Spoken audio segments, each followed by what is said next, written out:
This time on Low Boost, we're gonna start to put some parts on our Factory 5 Type 65 Shelby Daytona Coupe.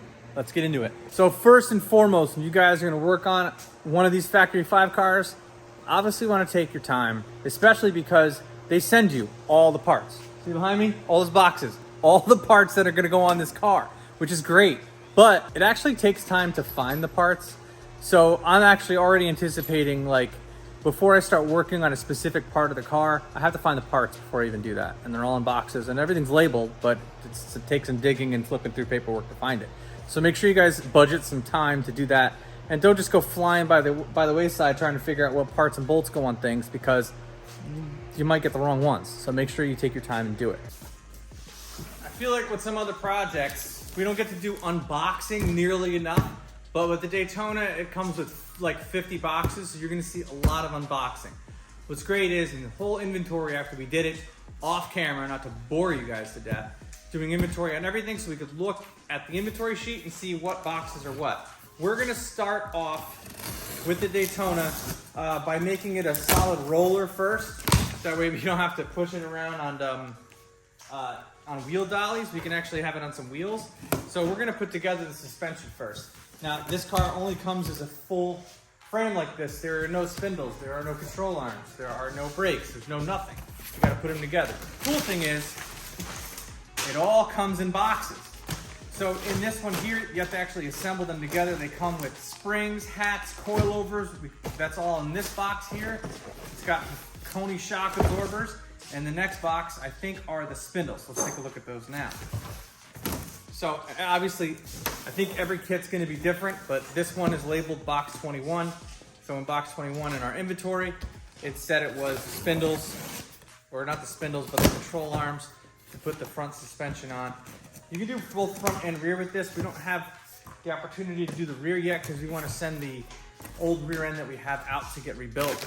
But here's the hubs. So let's get started on this. Got hubs here. Hardware. These actually attach to the hub and go on the steering bracket for the steering rack, which we got to get one of those. And actually, these are the spindles. So they'll have to do some putting together with this, but we'll get started on these. Let's get cracking. I emailed them and they said the upper control arms are in actually box 1. So let's see. There's a whole bunch of stuff in this one. I probably just missed it.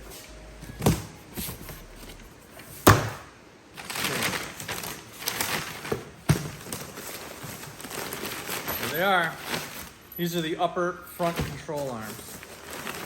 The lower ones, you can actually buy from Factory 5. The base kit that I got doesn't come with them, but I do have some that I got off of a donor car. So we're just gonna use those. So let's go put these on. I gotta take the nose off the Daytona first. All right, so first off, what we're gonna do is, we're gonna do the shocks. Now, the longer ones are actually the rears. The shorter conies are actually the fronts. And if you look on the box itself, it doesn't match up what it is in the manual, but if you actually look on the actual shock itself, it says FFR, Factory 5 Racing, and the right one.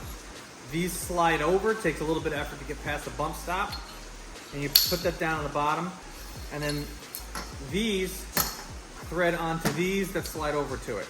Then there's a Del ring bushing that you put on, and the 14626 that show up on the springs are actually for the front. The other ones are for the back. We'll do those at a different time. So that slides over.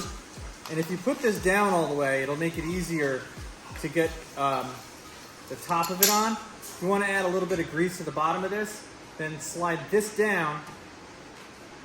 This goes over and up, and it locks it into place. And then when you tighten this back up, it'll come into place with the top. Now, the other thing that you're going to want to do is, slide this here like that.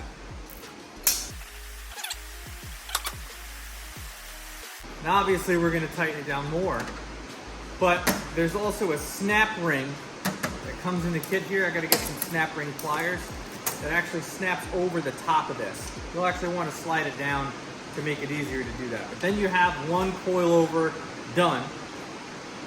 And then obviously we can tighten it down as we go. And these have holes here that actually add stops. So once you get it to where you want it to be locked in, you put those in, tighten them down, and it locks it into place, and now you have your coilover. So I'll assemble the other one, and then we'll start throwing them on the car once I get the control arm.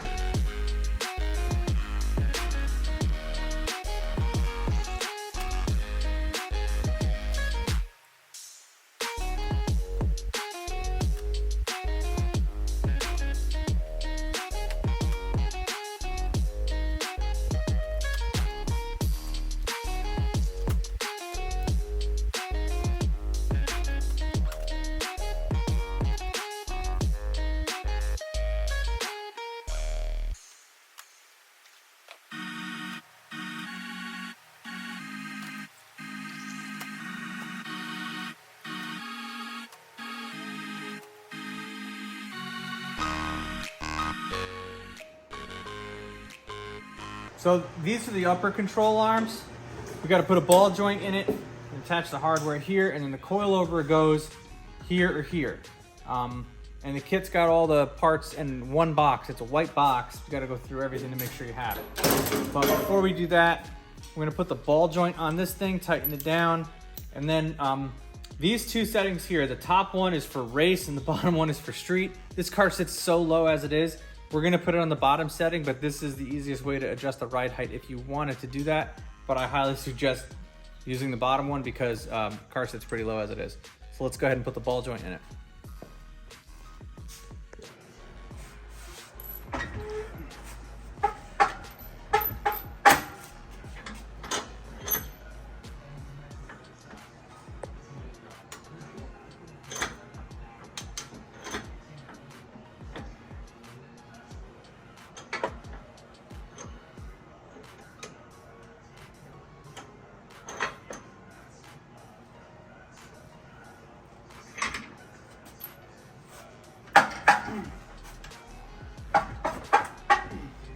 That's good. So I don't have the lower control arms yet, so we can't finish out these, but I'm gonna install this here. 0.675 or a 5/8 spacer goes here.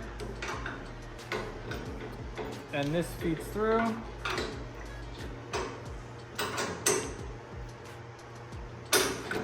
That. Then we put the other spacer through the other side. Here.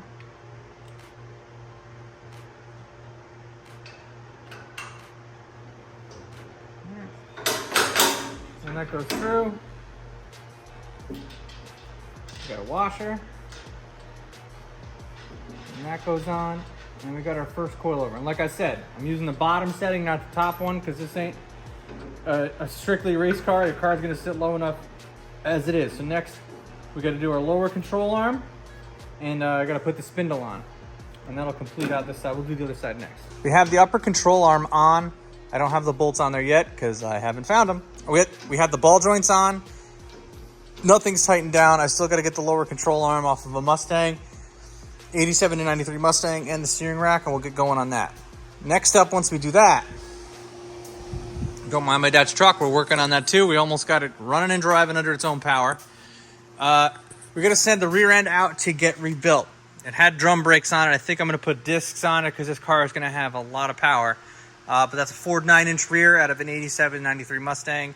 So we'll be getting going on that. And then we have an engine here that looks pretty dusty and dirty, but it's gonna be great. That's our LQ460.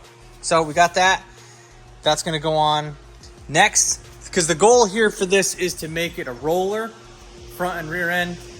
Once we do that, we can move the car around a lot easier as opposed to having it on the lift that we do now.